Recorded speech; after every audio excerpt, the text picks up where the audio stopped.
සද්ධර්මයේ තුලින් ඔබේ ජීවිතය ආලෝකමත් කරගන්නට ඔබට මඟ කියා දෙන ජාතීය බෞද්ධ නාලිකාව බෞද්ධ රූප වාහිනිය මේ පැයට නියමිත දායකත්ව සද්ධර්ම දේශනාව මෙලෙසින් ආරම්භ වන්නේ. අප සිදු කළ ඒ ගෞරවනීය ආරාධනාව මෙත් සිතින් පිළිගෙන උතුම් වූ ධම්සභා මණ්ඩපයේ වෙත වැඩම කරන්නට යෙදුණු වරකාපොළ හැලගල දංගෝවිත අමරාවතී සදහම් සෙනසුනෙහි සේනාසනාධිපති බියගම සමගි මාවත ශ්‍රී සම්බුද්ධරාජ විපස්සනා භාවනා මධ්‍යස්ථානාධිපති පූජනීය කැලණියේ අතිත ගෞරවනීය පින්වත් ස්වාමින් වහන්සේ අපි හැමදෙනාම සාදු නාදනම්වා নমස්කාර පූර්වක පිළිගනිමු. සාදු සාදු සාදු. අද මෙම උතුම් සදහම් දේශනාව ලෝකුරා විසිරුවා හරින්නට පින්බර දායකත්වය ලබා දෙමින් කටයුතු කරන්නේ ගාල්ල කිතුලම්පිටිය ආනන්ද මාවතේ පදිංචි විශ්‍රාමික හෙද නිලධාරිනී ශාන්ති බොරලැස්ස මහත්මිය ප්‍රදාන එම පවුලේ පින්වත් දූදරු පිරිස විසින් සමන්ත චක්කවාලේසු අත්‍රා ගච්ඡන්තු දේවතා සද්ධම්මං මුනි රාජස්ස සුනන්තු සග්ග මොක්ඛදං ධම්ම ශ්‍රවණ කාලෝ අයං භදන්තා ධම්ම ශ්‍රවණ කාලෝ අයං භදන්තා ධම්ම ශ්‍රවණ කාලෝ අයං භදන්තා.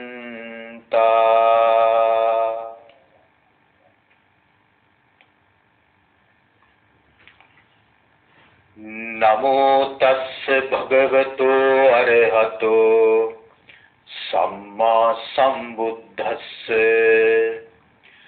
නමෝ තස්ස භගවතෝ අරහතෝ සම්මා සම්බුද්දස්ස. නමෝ තස්ස භගවතෝ අරහතෝ සම්මා සම්බුද්දස්ස. සාදු සාදු සාදු. දුරංගමං ඒකචරං අසරීරං ගුහාසයං යේ චිත්තං සංයමෙස්සන්ති මොක්ඛන්ති මාර බන්ධනාති. සාදු සාදු සාදු.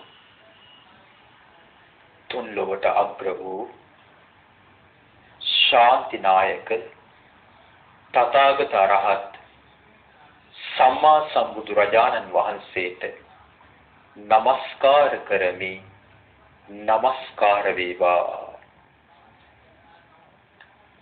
මහා කාරුණික භාග්‍යවතුන් වහන්සේ විසින් මහා කරුණාව උපදවා දෙසා වදාළ අමා නිවන් සැප දෙන ලෝතුරු ශ්‍රී සද්ධර්මයටද নমස්කාර කරමි. নমස්කාර වේවා.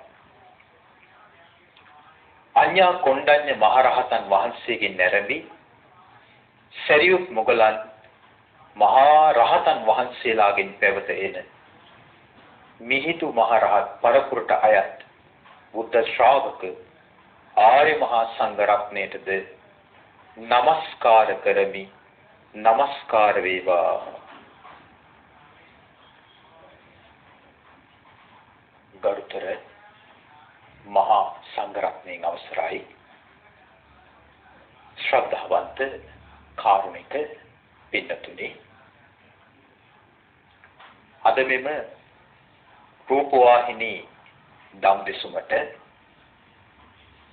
දායකත්වයේ ලබාගෙන කටයුතු කරන පින්තුන් දකුණු ලක ගාලු පුරවරයේ කිතුලම්පිටිය වැනි ඈත දුර බැහැර පළාතක ඉඳලා තමයි කොළඹ පුරවරයට පැමිණිලා එම දම් දෙසුමට තම සදැහැති නමසුරු දායකත්වයේ ලබාගෙන කටයුතු කරන ලබන්නේ. ඉතින් පින්නතුන්ගේ ජීවිතවලට හිතා සතුටු වෙන්නට පුළුවන් අනුස්මරණීය පින්කමක් තමයි මේ සිදු කරනු ලබන්නේ. ඒ පින්කමට දායකත්වයෙන් කටයුතු කරන සහභාගී වෙච්ච හැම දිනකටම ඥාතියිතයිසින් කොයි කාටත් අපි පළමු කොටම සෙත්පතා ආශිර්වාද කරනවා. මෙම ධර්ම දානමේ කුසලයේ ඔබ සෑම සිළු දෙනාටම ප්‍රඥා ලෝකයේ උපදවාගෙන චතුරාර්ය සත්‍ය අවබෝධයට පත්ව අමා මහ නිවනින් සැනසීම පිණිසම හේතු වාසනා වේවා කියලා. පින්නතුනි අද මෙම ධම් දෙසුම පැවැත්වීමට පාදක කරගන්නේ අපි මීට පෙර අහපු උතුම් ගාථා රත්නයක නිදාන කතාව. අපි පාසල් යන අවධියේදී ඇතැම් විට මෙම ගාථා පාඩම් කරලා තිබෙනවා ධම්මපදයේ. දූරංගමං ඒකචරං ගාථාව ටිකක් ප්‍රසිද්ධ ගාථාවක්. ඇතැම් විට මේකේ තේරුමක් ගිහි අය පවා දන්නවා. මේ ගාථාවෙන් අපිට බුදුරජාණන් වහන්සේ සරලවම කෙටියෙන්ම කිව්වොත් කියලා දෙන්නේ මේ හිතේ තියෙන සාමාන්‍ය ස්වභාවය පිළිබඳව. සිතක සාමාන්‍ය ස්වභාවය තමයි දුර ගමන් යනවා. දුරම් ගමන්. හැබැයි හිත දුර ගමන් යන්නේ තනියෙන්. ඒකචර. තනියෙන් ජීවත් වෙන්න කැමති එකක්. මොකද්ද? හිත. දුරම් ගමන් ඒකචර. අසරීරා. මේ හිතේ ස්වභාවය මේ වගේ කියලා අපිට මූර්තියකින් නිර්මාණය කරන්න බෑ. චිත්‍රයකට නගන්න බෑ. හිත මෙන්න මේ හැඩයෙන් යුක්තයි කියලා. කොටිම කිව්වොත් හිතට ශරීරයක් නෑ. අශරීරා.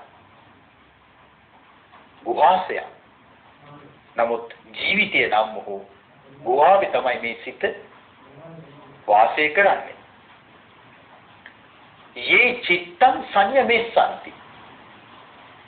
නමුත් එවැනි සිත, ඒ කියන්නේ දුර ගමන් යන, තනිව හැසිරෙන, නිශ්චිත හැඩයක් නැති අශරීර ජීවිතය නම් වූ ගුහාවේ සිටින සිත දමනය කරන්න පුළුවන්. මේ හිත සංවර කරන්න පුළුවන්. කොටිම මේ හිත නිවන් දක්වාම දියුණු කරගන්න පුළුවන්. එතකොට මොකද වෙන්නේ? මොක්ඛන්ති මාර බන්ධන. මාර බන්ධන. මාර බන්ධනේ මොක්ඛන්ති. නිදහස් වෙනවා. එහෙනම් මේ ගාථාවේ සරල අදහස ওই විදිහට ගත්තට හිත කියන එක එහෙම සරලව තේරුම් ගන්න පුළුවන් එකක් නෙමෙයි. සිතට ආවේනික ප්‍රධාන ලක්ෂණ දෙකක් තිබෙනවා. එකක් තමයි හැකිලිම. අනිත් එක තමයි විසිරීම.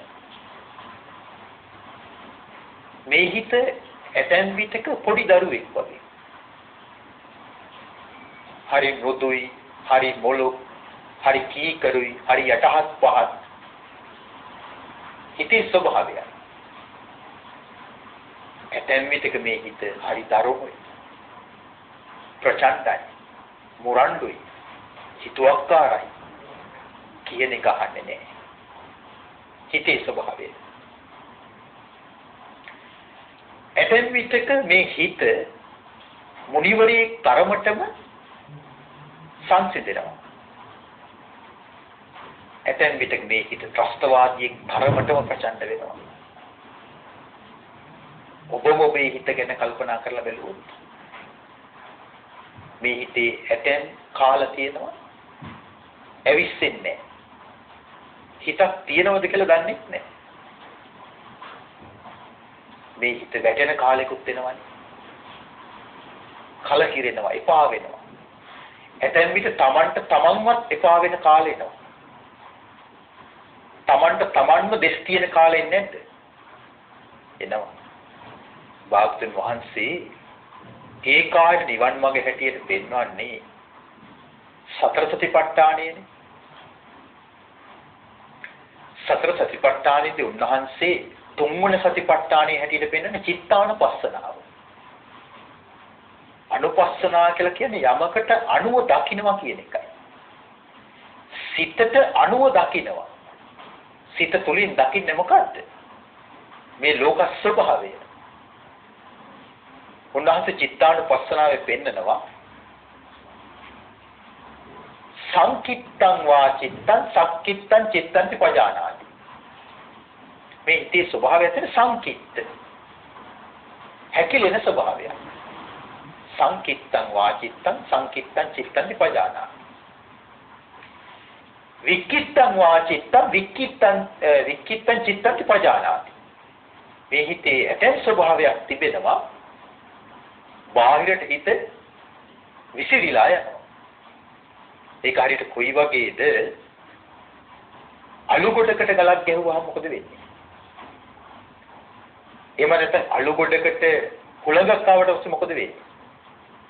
අලු ටික විසිරීලා යනවා. තව විදිහකින් කිව්වොත් මේ විසිරෙන හිත අවුල් වෙලා ගිය නූල් පන්දුවක් වගේ. නූල් පන්දුව අවුල් වෙලා ගියාට පස්සේ අපි ගැටලේ හඳ උත්සාහ ගන්නවානේ. එතෙන් විතර ගැටලේ හඳ උත්සාහ ගන්නකොට තව කොහෙන් හරි ගැටයක් ගහනවා. අපි නූල් පන්දුවත් එක්ක ඔට්ටු වෙලා බැරිම තැන ඒ අවුල් වෙච්ච හරිය මොකද කරන්නේ? හේම්මම අයින් කරලා දාලා කපලා අයින් කරලා දානවා. හැබැයි නූල් පන්දුව කපලා අයින් කරාට හිත කපලා අයින් කරන්න බෑ. බුදුරජාණන් වහන්සේ දේශනා කරන මේ හිතේ ස්වභාවය චිත්ත විෂයෝ අචින්තියෝ. හිත කියන්නේ මේ වගේ එකක් කියලා බුදු කෙනෙක් අරුණකොට හිතේ ස්වභාවය තව කෙනෙකුට හිතින් හිතලා අවසන් කරන්න බෑ කියනවා. ඒක අවිෂයයි කියනවා. යම් කෙනෙක් හිත කියන්නේ මේ වගේ එකක් කියලා හිතන්න ගත්තොත් උමතු වෙන්න පුළුවන් කියනවා. ඒ කියන්නේ මේ මොලේ අවුලක් හැදෙන්න පුළුවන් කියනවා. දවසක් බුදුරජාණන් වහන්සේ වැඩ ඉන්න කාලේ ඒ වගේ සිද්ධියක් වුණා. එක්තරා තරුණයෙක් හිතනවා මම අද ලෝකේ පරතරටම දකින්නවා. ලෝකේ අඩියටම දකින්නවාද බව. එක්තරා පොකුණක් ළඟට ගිහිල්ලා දැන් මේ තරුණයා නිල් මහනිල් මලක් දිහා බලාගෙනම ලෝකේ අන්තිමේ දක්වාම හිතනවා කියලා ඒ අරමුණ තුළම හිත මේ තරුණයාගේ එකඟ වුණා. එතකොට මේ තරුණයාට පෙනෙනවා තව පිරිසක් පන්නගෙන අර නෙළුම් දණ්ඩ අස්සෙන් අතුලට යනවා. එතකොට මේ තරුණයා මේක දැකලා ආපසු එන ගමන් නගරේ ඉන්න අයට කෑ ගහලා කියනවා මම අද ලෝකේ කෙලවර දැක්කා. අදම ලෝකේ පතුලම දැක්කා, අඩියම දැක්කා කියලා කියන්නේ කට්ට. එතකොට දැන් මේ තරුණයා දැක්ක බව හැබැයි නමුත් අනිත් අයට ඒක විශේෂ අවිශේෂයි. අවිශේෂයි. අනිත් අය කියන්නේ ගත්ත ඔයගේ ඔළුව හොඳ නැහැ. ඔයගේ ඔළුව නරක කියලා කියන්නේ කට්ට. භාගතුන් වහන්සේ දේශනා කරනවා මහණේ. ඒ තරුණයා දැක්ක දේ හැබැයි ඒක මුසාවක් නෙමෙයි. නමුත් මේ තරුණයාට ඒක විශේෂ වෙන එකක් නෙමෙයි කියනවා. දැක්කද? හිතේ ස්වභාවය තමයි ඉක්මනින්ම කඩා වැටෙනවා. ධම්මපදයේම දේශනා කරන හිතේ ස්වභාවය පන්දන. ඉක්මනින් මේ හිත වැටෙනවා කියනවා. සැලෙනවා. දිනපතා අපිත් එක්ක සිනාමුසු වුණින් කටයුතු කරන කෙනෙක් ඉන්නවා. කොහොමද අක්කේ? කොහොමද අයියේ කියලා hina වෙගෙන යනවා. දැන් දිනපතා මුණ ගැහෙන කෙනා තව දවසක යනවා බොම්බගෙන. සිනහ නොවි යනවා. අපේ හිත කඩා වැටෙන්නේ නැද්ද? කෙනෙකුගේ සිනහරල්ලක් මුවේ නැති වෙච්ච සැනේ අපේ හිත කඩා වැටෙනවා නම් ඔබ හිතන්නේ අපිට තියෙන ශක්තිමත් හිතක්ද දුර්වල හිතක්ද? දුර්වල හිතක්. ඒ කෙනෙකුගේ සිනහරල්ල නැති වෙච්ච ගමන් හිත කඩා වැටෙනවා. පන්දන. වාසලෙන් නේදදී. චපල. මේ හිත ස්ථිර අරමුණක පිහිටන්න කැමති නැහැ. එහෙමයි සැරිසරා යන්න කැමති. දූරංගමන් කිව්වේ ඒකනේ. ඔහේ ඈත ඇවිදින්න කැමති. එක එක අරමුණු වල ළඟින්ද කැමති මේ හිත. තේතවත්. චපල. හිත චපලයි. ස්ථිර අරමුණක පිහිටන්නේ. දුරක්ක. මේ හිත රකින්න දුෂ්කරයි. මේ හිත රකින්න දුෂ්කරයි. දුරක්කන් කිව්වේ ඒක. දුර්නිවාරය. වරදින් වළක්වන්න අමාරුයි. එතන විට ශාරීරික වරදින් වළක්වන්න ලේසි. කට උනත් පියාගෙන ඉන්න පුළුවන්. නමුත් හිතේ හටගන්න අවුල් නේද? දැන් අපිට හිතින් ඒ කියන්නේ අපිට කයින් සිල්වත්ව ඉන්න පුළුවන්. වචනිනුත් අපිට මොකවත් නොපවසා ඉන්න පුළුවන්. නමුත් අපේ හිත ගැට ගහන්න පුළුවන්ද? මේ හිතක ඇති වෙන සිතිවිලි ඇතැම් විට හරීම හිරිකිතයි. ඔබට ඇති වෙන සිතිවිලි ගැන ඔබ හොඳට අධ්‍යයනය කළොත් එහෙම ඔබටම ඔබ ගැන ලැජ්ජා ඇති වෙයි. අනේ මට මෙහෙමත් හිතෙනවා. චී කියලා හිතේ. තේරෙනවද? හිතේ සාමාන්‍ය ස්වභාවය. පිනතුනි මේ දූරංකමං ඒකචරං ගාථාවට හරි අපූර්ව මේ නිදාන කතාවක් තිබෙනවා. මේ ධම්මපදයේ ගාථාවල නිදාන කතා තියෙන කොටසට කියනවා ධම්මපදට්ඨ කතාව කියලා කියනවා. ධම්මපද අර්ථ කතාව. සතරම රත්නාවලිය කියන ග්‍රන්ථයේ තිබෙන්නේ මේ ධම්මපදයට ලියපු නිදාන කතා අට කතා කියලා ඒවට කියනවා. ඒ සාමාන්‍යයෙන් අපි කියන අටුවා ටීකා ටිප්පණි කියලා. අනේ අටුවා කතාවක් තමයි මේක. කියන්නේ බුදුරජාණන් වහන්සේගේ දේශනාව ගාථාවෙන් අතර වෙනවා. ඊට පස්සේ ඒකේ නිදාන කතාව වෙනමම කියවෙනවා. ඒකට කියනවා අට කතා අටුවා කතාව කියලා කියනවා. ඒකුනේ මෙහෙමයි. එක්තරා උතුම් ස්වාමින් වහන්සේ නමක් වැඩ සිටිය බුදුරජාණන් වහන්සේ වැඩ ඉන්න කාලේ. උන්වහන්සේ තමන්ගේ තරුණ කාලේ බුද්ධ ශාසනයට කැප කළා. ඒ කියන්නේ මහාන වුණා. උන්වහන්සේගේ නම සංඝරක්ඛිත උතුම් ස්වාමින් වහන්සේ නමක්. ඉතින් උන්වහන්සේ ගැන නෑදෑයන් පව පැහැදිලා හිටියා. ඥාතින්ව පහදවන්න අමාරුයි නේද? කෙනෙක් පැවිදි අපිටත් ඥාතින්ව පහදවන්න අමාරුයි. ගිහි ඔබටත් ඔබේ ඥාතින්ව පහදවන්න අමාරුයි. ඒක සතුටු කරවන්න බෑ. මොනවා කළ අඩුවක් දකින්නවා. මොනවා කළ පරහක් පෙනෙනවා. මොනවා කළ හිස්තනක් තියෙනවා. ඒක එකටම ඉන්නකොට තියෙන එකක්. වරදක් නිසා නෙමෙයි. එකටම ඉන්නකොට එහෙම තමයි. ඒ කියන්නේ රවුම් මූණක් පේනවා හතරස් වෙලා. ලස්සන කෙනාවක් පේනවා අවලස්සන වෙලා. දක්ෂ කෙනාවක් පේනවා අදක්ෂ වෙලා. උගත් කෙනාවක් පේනවා නුගත් වෙලා. ඒක ලෝකේ හැටි. තියෙන්නේ ස්වභාවයන් දෙකලා අපි මධ්‍යස්ථ වෙන්න ඕනේ. නමුත් මේ ස්වාමින් වහන්සේ තින්වන්තයි. උන්වහන්සේගේ ඥාති පිරිස උන්වහන්සේට හරියට ආදරය කළා. ගරු කළා. ඥාතින් කතා වුණා. අපේ ස්වාමින් වහන්සේ ලැබිච්ච දෙයකින් සතුටු වෙනවා. ඉල්ල කරදර කරන්නේ නැහැ. අපේ ස්වාමින් වහන්සේ හරිම සිල්වත්. ගුණ සම්පන්නයි. බබසර සිල් සුරකින උතුම් කෙනෙක්. ඒක නිසා උන්වහන්සේ මේ බුද්ධ ශාසනය තුල මෙපමණ හික්මීමක් ලැබලා තියෙන්නේ. උන්වහන්සේට යම් කිසි ගැඹුරු අවබෝධයක් තියෙන නිසා වෙන්න ඕනේ කියලා ඥාතින් උන්වහන්සේගේ ඒ හැසිරීමට අවබෝධයට පැහැදිලා හිටියා. ඉතින් මේ සංඝරක්කිත ස්වාමින් වහන්සේට හිටියා සහෝදරියක්.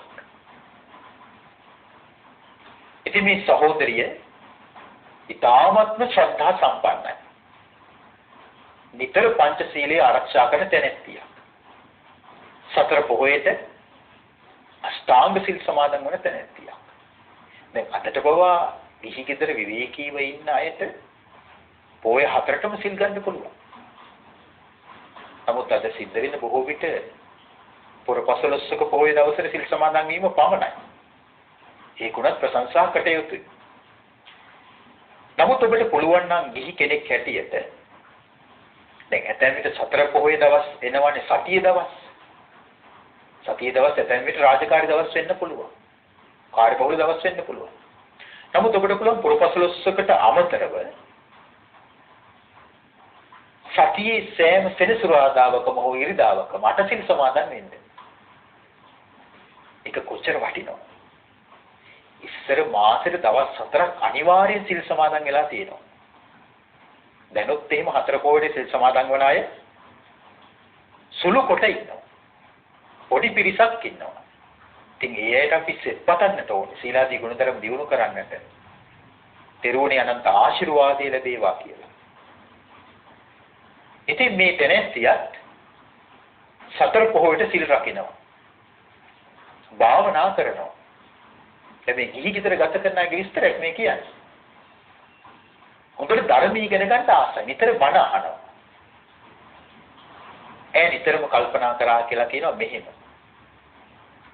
අනේ මටත් පුත්‍රයෙක් ලැබුණොත් සහෝදර ස්වාමීන් වහන්සේ ළඟ මට පුළුවන් මගේ පුතාව මහාන කරවන්න. ඒ සහෝදර ස්වාමීන් වහන්සේ ළඟ පුතාව මහාන කරවන්නේ මොකටද? පන්සලක් බලා ගන්නද?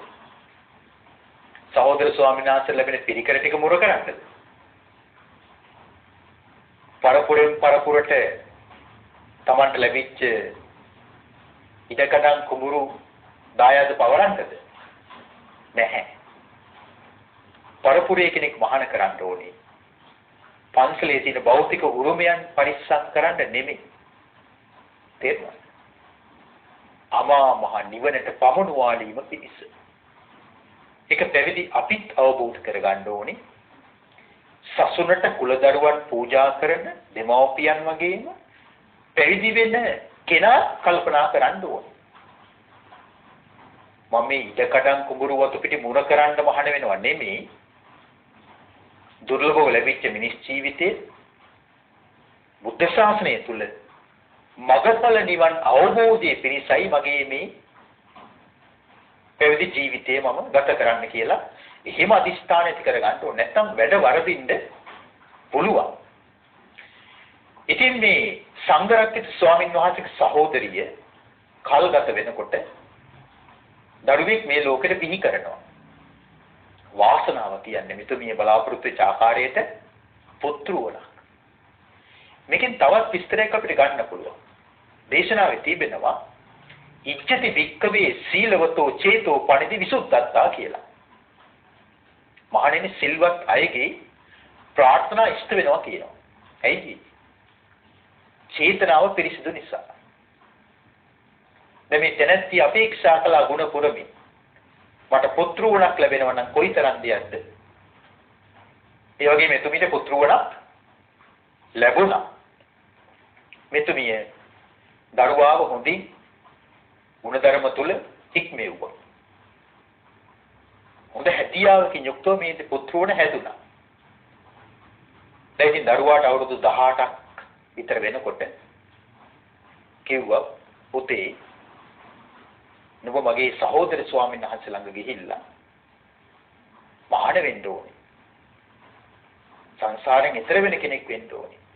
බලන්න.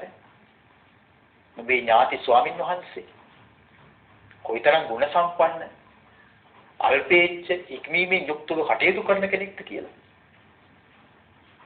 මේ දරුවා අම්මාගේ බහට අවනත වුණා, කීකර වුණා.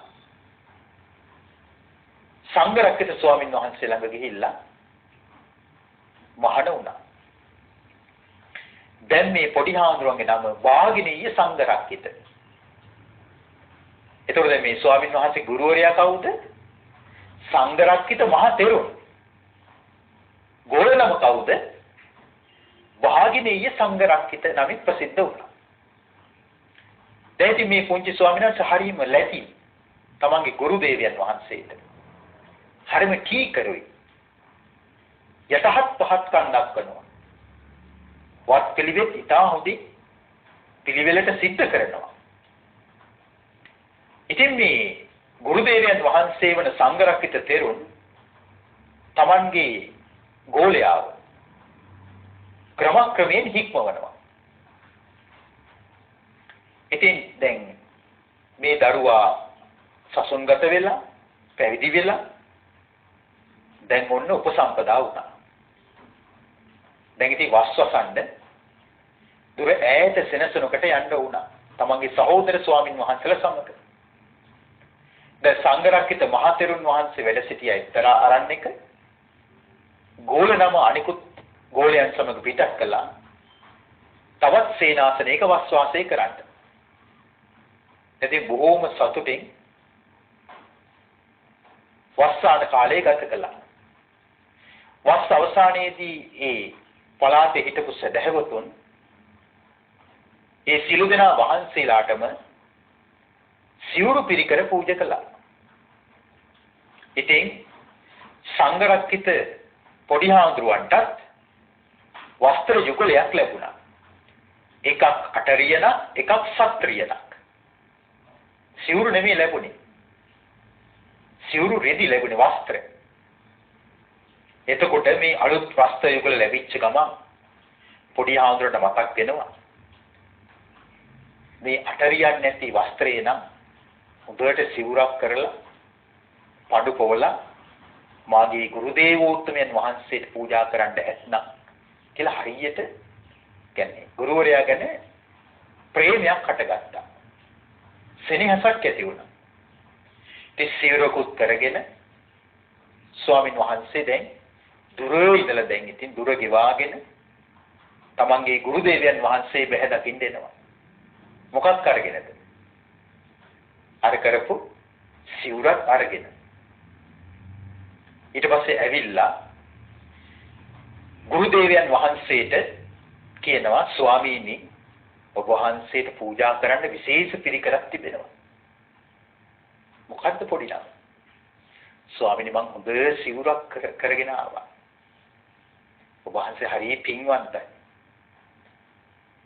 මාගේ ගුරු දේවයන් වහන්සේ පින්නති නුඹ වහන්සේට මේ චීවරයේ පූජා කරමින් පූජා වේවා කියලා පිළිගන්නවා.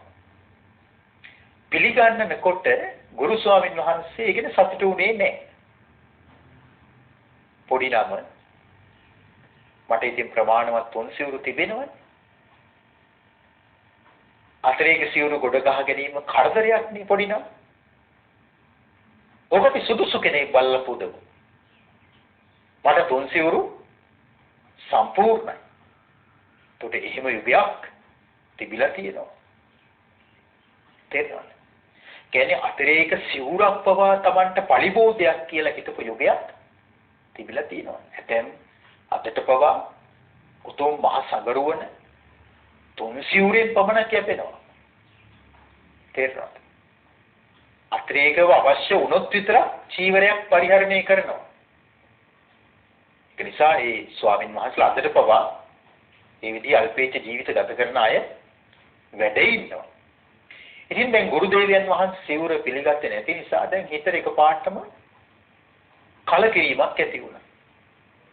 ඇයි මට මෙහෙම කරන්නේ? අපිට උනත් එහෙම හිතෙන්නේ නැද්ද? අපි ආශාවෙන් යමක් හදාගෙන යනවා. හරි? අපි හිතමුකෝ දරුවෝ රටේ ඉඳලා විදේශ රටක ඉඳලා තමන්ගේ අම්මට හරි තාත්තට හරි දෙනවා. වටිනා යමක් අරගෙන එනවා. ඒතර මේක දික් කරගුවන් ඇවිල්ලා අම්මට මම තෑග්ගක් ගෙනාවා. තාත්තට මම විශේෂ දෙයක් ගෙනාවා කියලා දෙනකොට අම්මා හරි තාත්තා හරි කියනවා අනේ පුතේ මට මොකටද ඕවා? බාප්පට දෙන්න. පුංචි අම්මට දෙන්න කියලා කියනවා. එතකොට අම්මා වෙනුවෙන්ම හිත පහදවාගෙන ගෙනාපු එක අම්මා බාර නොගන්නකොට තාත්තා වෙනුවෙන්ම ගෙනාපු එක දුර බැහැරින තාත්තා පිළි නොගන්නකොට මොකක්ද ඇති වෙන්නේ? එතන විතර ඒ දුන්න තැන පොලේ ගහන්න ඉඩ තියෙන. ඔච්චර මොකක්ද ආඩම්බරේ? මම මෙච්චර ගෙනා ඔයාට දෙන්න නේද? එහෙම හිත කියන එක ඉක්මනින්ම වැටෙනවා. ස්වාමීන් වහන්සේට එහෙම දෙයක් වුණා. ස්වාමීන් වහන්සේ හිතනවා ඇයි මට එහෙම කරන්නේ? මම මෙච්චර ගෞරව කරනවා. මම මෙච්චර සෙනෙහවන්තයි. මම මෙච්චර ආදරේ මගේ ගුරුවරයාට. ඇයි මේක පිළිනොගන්නේ? ඇයි මම දෙන දෙයින් සතුටු වෙන්න බැරි? එතකොට ගුරුවරයා පොඩි ස්වාමීන් වහන්සේගේ හිතේ ඇති වෙන සිතිවිල්ල දැක්කා. සිතේ තියෙන සිතිවිල්ල දැකලා කල්පනා කරනවා දැන් පොඩි ළම චීවරයේ පිළිනොගත්ත නිසා මා විසින් දුකටපත් වෙනවා. පොඩි ළම මෙහාට එන්නකො. මට පොඩ්ඩක් ශරීරයේ උණුසුම පවන් සලන්න කියලා දැන් අපි මේ භාවිතා කරන මේ විදිහේ පවන් නැත්තක් වටාපත කියලා කියන්නේ. වටාපත දුන්න පවන් සලන්න. දැන් පොඩි නම පවන් සලන්නේ සතුටෙන්ද? නෑ.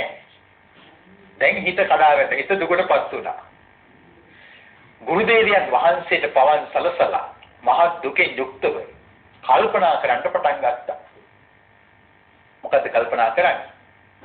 මාගේ ගුරුදේවයන් වහන්සේ දැන් මා කෙරෙහි පෙරමෙන් සෙනෙහවන්ත නැහැ. මා පැමිණියා කියලා විශේෂ සතුටක් ඇත්තේ නැහැ. මාගෙන පිරිකර පිළිගත්තේ නැහැ. උන්වහන්සේට දැන් මගේ උපස්ථාන උනත් වටින්නේ නැතුව ඇති.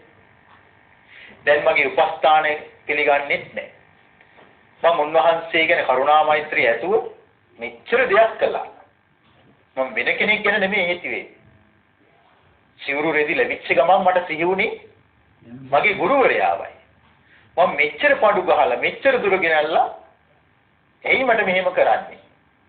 දැන් එහෙම ඔට්ටු වෙන්නේ නැහැ. ඇයි මට මෙහෙම කරන්න කියලා. දැන් ඇතැම් දෙමව්පියෝ දරුවන් හමුවේ එහෙම කියනවා. ඇයි මගේ දරුවෝ මට මෙහෙම කරන්නේ? ඇයි මට මෙහෙම කරන්න කියලා දුක් වෙන්නේ නැද්ද? ඒ ඔක්කොම කෙලෙස්. හිත ශක්තිමත් වෙන සිටිවිලිද හිත දුර්වල වෙන සිටිවිලිද? ඇයි මට මෙහෙම කරන්නේ? හිත දුර්වල වෙනවා. තේරෙනවද? ඇයි මමත්වයක් මවාගෙනද දැන් ඒක කරන්නේ? ඇයි මට මෙහෙම කරන්නේ? දැන් ඒතකොට ස්වාමීන් වහන්සේ හිතනවා මට උන්වහන්සේගේ කරුණා මෛත්‍රිය නැතුව මේ පැවිදි ඉඳලා වැඩකුත් නැහැ. ඔන්න හේතුව සිටිවිල්ල. උන්වහන්සේ මට කරුණාව දයාව දක්වන්නේ නැත්නම් මට මේ මහානකම ඕනෙත් නැහැ. ඒ නිසා තවදුරටත් මා රැඳී සිටියොත් කෙලේ දාපු දර කොටේ වගේ තමයි මට ඉන්න වෙන්නේ. කෙලේ දාපු දර කොටේට කවුරුත් සලකනවද? උපස්ථාන කරනවද? විශේෂ කොට හිතනවද? මොනවාසර බලන්න හිතන එක. කෙලේ දාපු දර කොටේ වගේ තමයි මට ඉන්න වෙන්නේ. දැන් පොඩි නම දිගින් දිගටම සිත නොමග යන ආකාරයට කල්පනා කරනවා. සිත නොමග යන ආකාරයට කල්පනා කිරීමට ධර්මයේ පාවිච්චි කරන වචනේ මොකක්ද කියලා දන්නවද? අයෝනිසෝ මනසිකාරය. කලින් අහපු වචනයක් නේ. ධර්ම දේශනාවල අපගේ ස්වාමින් වහන්සේලා නිතර කියලා දෙන වචනයක්. අයෝනිසෝ මනසිකාරය කියන වචනේ. දැන් මේ පොඩි ස්වාමින් වහන්සේගේ හිත වැටෙනව කොමකටද? අයෝනිසෝ මනසිකාරයට. දැන් ඔන්න දිගින් දිගටම විතර්ක ਵਿਚාර වෙනවා.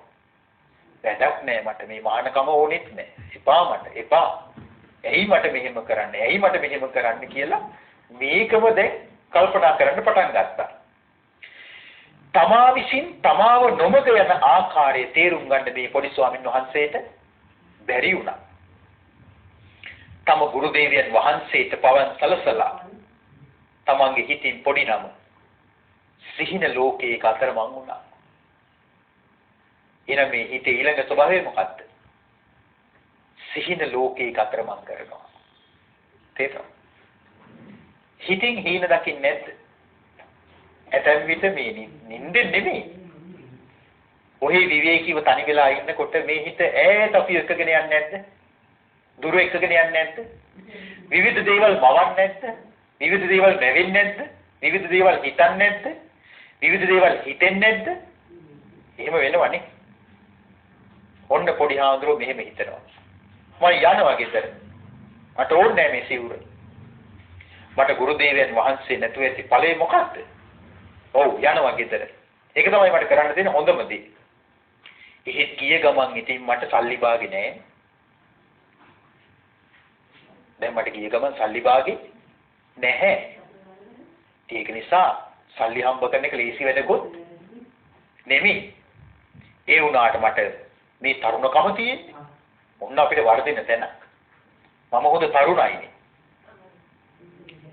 තරුණකම ගැන මත් වීමට භාවිතා කරන වචනේ මොකද්ද? යෞවන මදය. හොඳට හයිය හත්තිය තියෙනවා කියලා ජවයේ ගැන ජවයට රැවටෙනවා. තේරෙනවද? මේ ශරීර හයිය හත්තියට රැවටෙන්නේ නැද්ද? ශරීර හයිය හත්තියට රැවටෙනවා. ගෑන් ළමයින්ට රැවටෙනවා, පිරිමි ළමයින්ට රැවටෙනවා. මේ පාටට පෙනුමට රැවටෙන්නේ නැද්ද? පාටට පෙනුමට රැවටිලා නොමග යන්නේ නැද්ද? වැරදි කරන්නේ නැද්ද? දුෂ්ටකම් කරන්නේ නැද්ද? තම දෙමාපියන්ට පව වෙනස්කම් කරන්නේ නැද්ද? එහෙම වෙනවනේ. ඥාතියින්ට කෙනෙහිලිකම් කරන්නේ නැද්ද? එහෙම වෙනවා. එහෙම වෙන්න පුළුවන්. දැන් මේ පොඩි හාමුදුරන්ට හිතෙනවා මම ඉතින් දැන් සිවුරු ඇරලා යනවා. ගිහිල්ලා සල්ලි හම්බ කරනවා. හැබැයි ඉතින් සල්ලි හම්බ කරන එක ලේසි වැඩක් නෙමෙයි. නෑ මම අයියහත්ති කෙනෙක් නේ. මම තරුණ ජව සම්පන්න කෙනෙක් නේ. මම කම්මැලි නෑ. මට හොඳට ඇඟපත වෙහෙසලා වැඩ කටයුතු කරන්න පුළුවන්.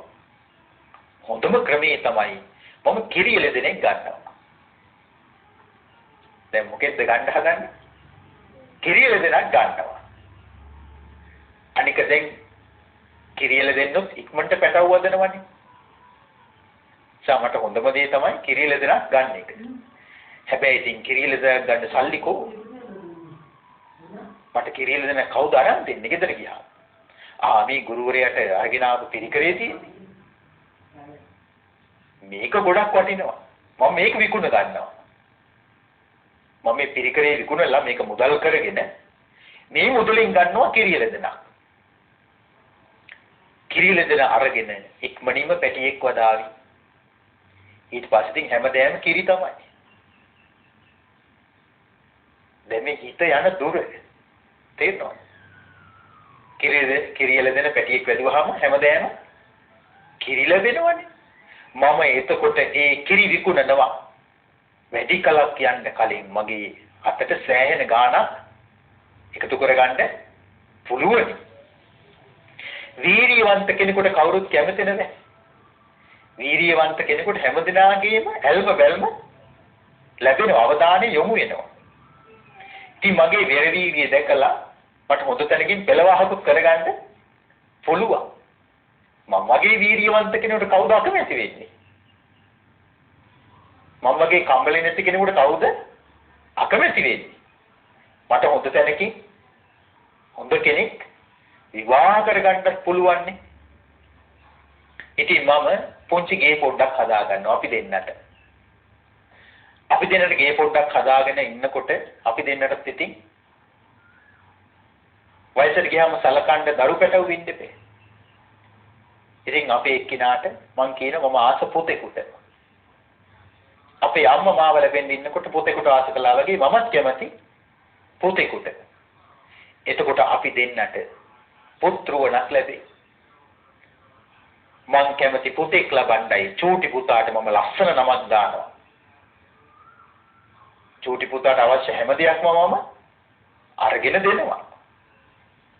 එතකොට මගේ පොඩි පුතාවත් බිරිඳවත් ලස්සනට සරසගෙන මීට වඩා හොඳ වටින පිරිකරක් අරගෙන මං එනවා මගේ ගුරු දේවයන් වහන්සේ බැහැ දකින්න. එතකොට උන්වහන්සේ මං ගැන ආදරේ මාව පිළිගනියා එන්න කියලා මාව පිළිගන්න. හැබැයි ඉතින් මම නිකම් පයින් ගාට එන්නේ නැහැ ගුරුවරයා බලන්න. මං ගුරුවරයා බලන්න ඉන්නේ අස්පකරත්තේ. අස්පකරත්තේ මම මගේ ගුරුවරයා බලන්න එනකොට වටිනා පිරිකරුත් අරගෙන අපේ හාමිනේ අතින් බැරි වෙලාවත් අපේ පුතා අස්පකරත්තෙන් වැටෙන්න ගියොත් අත බැරි වෙලා හරි මම අපේ නෝනට දෙන්නේ මෙහෙම කියලා දැන් අර පවන් ගත්තනේ අතේ තියාගෙන හිටියේ. තංගාල ගැහුවා ඔළුවට. දැන් ගුරුදේවයන් වහන්සේට වැදුනා වටාපත් පාර. හිතක් ගිය දුරක්. එතකොට දැන් මේ පොඩි නමගේ හිතේ ඇතිවෙච්ච සිතිවිල්ල ගුරුවරයා දකින්නවා. අත රහතන් වහන්සේ නමක්. එතකොට ගුරුදේවයන් වහන්සේ අහන පොඩි නම හාමිනේට ගැහුවේ මටද? හාමිනේට ගහනවා කියලා මගේ ඔළුවටනේ ගැහුවේ තමුන්.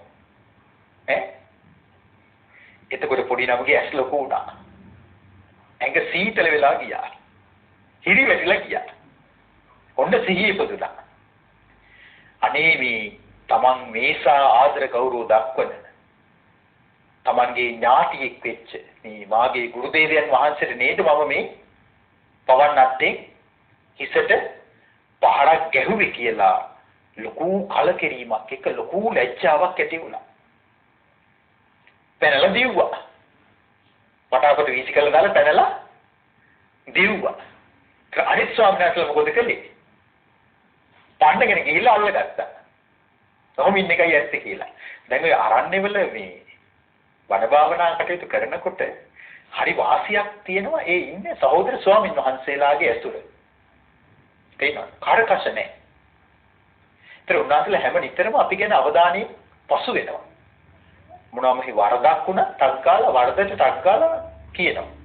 හරියන්නේ නැහැ එනකොට කියලා. එහෙම වුණා මේ අපේ යුගයේ සිද්ධිය.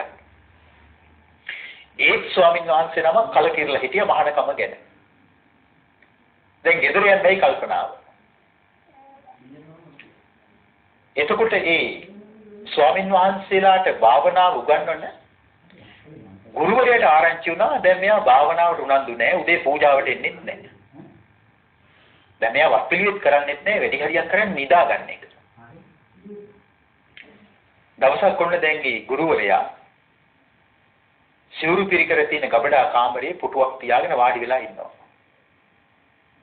දැන් අර උකටලි ස්වාමීන් වහන්සේ ආව සබන් කෑල්ලක් ගන්න ගබඩාවේ. ඒ ස්වාමීන් වහන්සේ සබන් කෑල්ල අතර ගන්නකොටම දැන් මේ ස්වාමීන් වහන්සේ වැඩිහිටි ස්වාමීන් වහන්සේ අහනවා පොඩි නම දැන් සම්බ කිලෝ එකක් එහෙම කීයද දන්නේ නැහැ නේ. දැන් මිනි ලොකු අවවාදයක් නෙමෙයි දුන්නේ. ඒ සම්බ හැම කීයද දන්නේ නැහැ නේ. එතකොටම 100 පිටියයි. ගෙදර ගිහිල්ලා සම්බ කිලෝ කීයකින් නිදහස් වෙන්නද? ඇයි හැමදේම ආන්න ඕනේ. හැමදාම පොල් ඕනේ. හැමදාම සබන් ඕනේ. හැමදාම සීනිත ඒකල පිටිය ඕනේ. දැන් පැවිදි වුණොත් නම් සදහැවතුන් ගෙනල්ලා දෙන දේවල් සීලාදී ගුණධර්ම දියුණු කරන නිසා පිළිගන්න පරිහරණය කරන්න පුළුවන් පහසුයි. ගෙදර ගියොත් ඉතින් කවුරුත් ගෙනල්ලා පූජා කරන්නේ තමම උපයන්න ඕනේ. ඒ ස්වාමීන් වහන්සේගේ අර මහානකම අතහැරලා යන සිටිවිල්ල ඒකින්ම සංසිඳන කියනවා.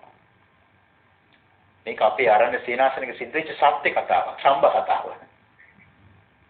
අපි දැනුත් එහෙම කතාවල් කියනවා. සම්බ කීයද දන්නේ නැනේ. ඇයි දැන් අපි දානේ වැළඳුවට හාල් කිලෝ එකේ ගාණ දන්නේ නැහැ. හාල් කිලෝ එකේ ගාණ දන්නේ කවුද? දානේ ගේන දායකයෝ.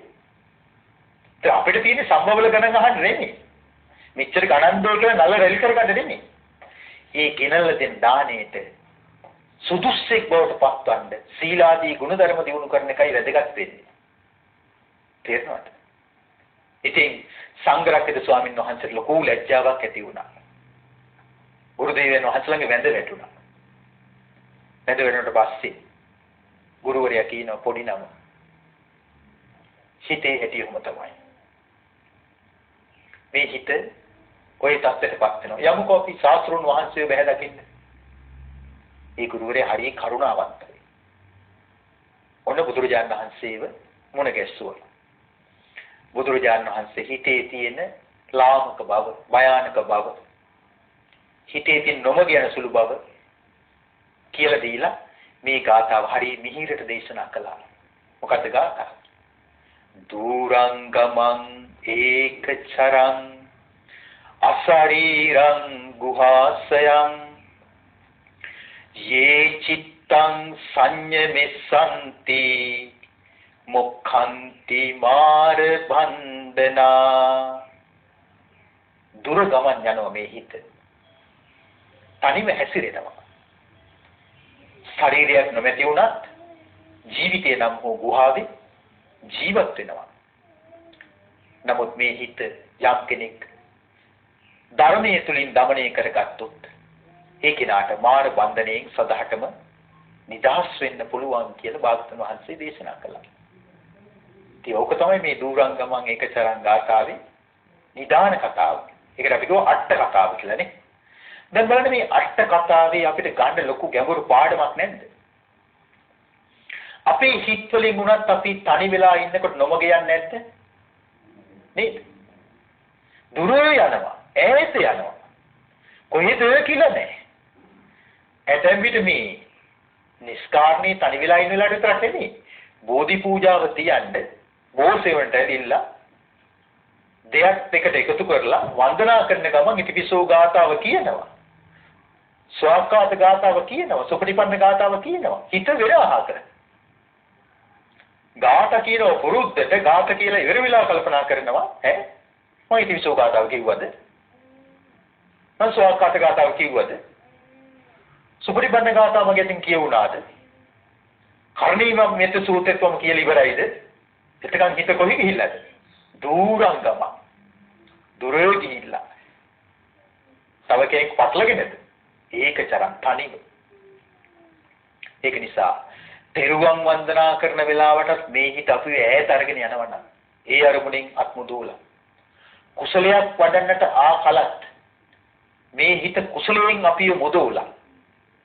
වෙන වෙන අරමුණු වල අතරමං කරනවා නම් අකුසලයකට හිත වැටුනොත් බේර ගන්න ලේසිද? ලේසි නෑ. ඒක නිසා හිත රැක ගන්නම බුදුරජාණන් වහන්සේ දේශනා කරපු භාවනාවල් තියෙනවා. හිත පරිස්සම් කර ගැනීම පිණිසම දේශනා කරපු භාවනා ක්‍රම තියෙනවා. එකක් තමයි බුදු ගුණ භාවනාව. හරියට හිත පරිස්සම් වෙන භාවනාවක්. ධර්මයේ ගුණ භාවනාව, ධම්මානුස්සතිය. රහතන් වහන්සේලා ගැන සිහි කරන භාවනාව මොකක්ද? සංඝානුස්සතිය. හිත පරිස්සම් කරගන්න භාවනාව. මෛත්‍රී භාවනාවෙන් හිත පරිස්සම් වෙනවා. තේරුණාද? අසුභ භාවනාව කළත් හිත පරිස්සම් වෙනවා. අනිත්‍ය භාවනාව කළත් හිත පරිස්සම් වෙනවා. මරණ සති භාවනාව කළත් හිත පරිස්සම් වෙනවා. ආනාපාන සතියෙන් තමයි හිතේ තියෙන කැළඹිලි ගතිය සම්පූර්ණයෙන්ම සංසිඳවන්නේ. භාගතුනස් දේශනා කරන විතරක බහුල නම් එක එක දේවල් හිතනවා නම් බහුල වශයෙන් ආනාපාන සතිය වඩන්න කියනවා. තේරුණාද? ඒක නිසා පැවිදි අපිටත් ගිහි ඔබටත් මේ ධර්ම දේශනාවෙන් ගන්න ලොකු පාඩමක් තිබෙනවා. දැන් බලන්න පොඩි හාමුදුරුවෝ හිතින් ගිය දුර පිළිකර පිළිගත්තේ නැහැ කියලා දුකටපත් වෙලා හිතුවා මම යනවා යන්න මහානකමත් අතහැරලා දාලා. මං ගිහිල්ලා ඔව් කිරි ගොවිතැනක් කරගෙන එළදෙනෙක් අරගෙන කිරි දෝලා ඒවා මුදල් කරලා හොඳට යටිසිරේතෝ ජීවත් වෙනකොට හාමිනේ කෙනෙකුත් අරගෙන දරු පෙට්ටියකුත් හදාගෙන ගුරුවරයා බලන් දෙනවා පිරිකරකුත් අරගෙන. හැබැයි අපේ හාමිනේ පොඩි දරුවව බැරි වෙලාවක් වැට්ටුවොත් මේව දෙන්න කියලා ටොක් ගාලා වටාපතින් ඉරුව කාටද? ලොකු හාමුදුරුවන්ට. එහෙම වෙන්න බැරිද? නේද? තනියෙන් hina වෙන්නේ නැද්ද? හිතේ ඇති. හිත මායාවක්. තනියෙන් අඬන්නේ නැද්ද? නේ? තනියෙන් කියවන්නේ නැද්ද? මේ හිතේ ඇති තනියෙන් hina වෙනවා, තනියෙන් අඬනවා, තනියෙන් කියවනවා. ඒ හැම එකක්ම නීවරණ වලටයි අයිති. නීවරණ වලින් හිත වැහිලා ගියාට පස්සේ බුදුරජාණන් දේශනා කරනවා ඇත්ත දකින්න බෑ කියනවා. තේරෙනවද? ඒ විතරක් නෙමෙයි හිතට ඇති වෙන ක්‍රෝධය. පලිගන්න සිටිවිලි. ඊර්ෂ්‍යා සහගත සිටිවිලි. අහංකාරකම්, මාන්නකාරකම් කොහෙද හටගන්නේ? හිතේ මේ හිත දමනය කරන්නයි බුදු කෙනෙක් පහළ වෙලා ශ්‍රී සද්ධර්මයේ දේශනා කරන්නේ. ඒක නිසා අද මේ ශ්‍රවණය කරපු උතුම් ධම්මපද ගාථාව ඒ අනුසාරයෙන් අපි කතා කරපු මේ ධම්මපද අට කතාව ඔබ හැම දිනාටම ප්‍රඥා ලෝකයේ ඇති කරගෙන මේ සිතේ මායාකාරී ස්වභාවයේ තේරුම් අරගෙන භාගතුන් වහන්සේ වදාළ ධර්මයෙන් මේ හිත පදම් කොට චතුරාර්ය සත්‍ය අවබෝධයෙන් අමා නිවනින් සැනසීම පිණිසම මේ ධර්ම දානමේ පින්කම හේතු වේවා වාසනාව වේවා පුණ්‍ය අනුමෝදනාව ගාල්ල කිතුලක් පිටිය ආනන්ද මාවතේ පදිංචි විශ්‍රාමික හෙද නිලධාරිනී ශාන්ති